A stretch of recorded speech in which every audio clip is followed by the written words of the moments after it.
Hi everyone.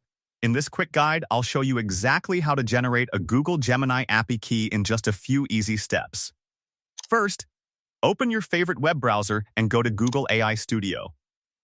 Once the website loads, click on Get Started and sign in with your Google account if you're not already logged in. After signing in, you'll be taken to the AI Studio dashboard.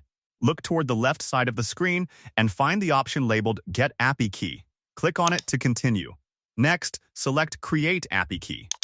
Give your API key a name that helps you identify it later, then click Create Key.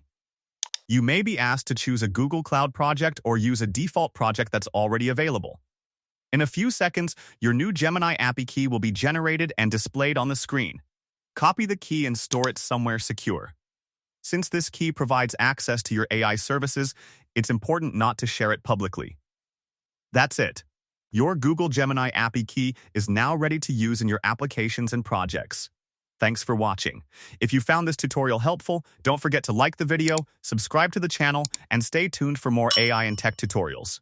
See you in the next one.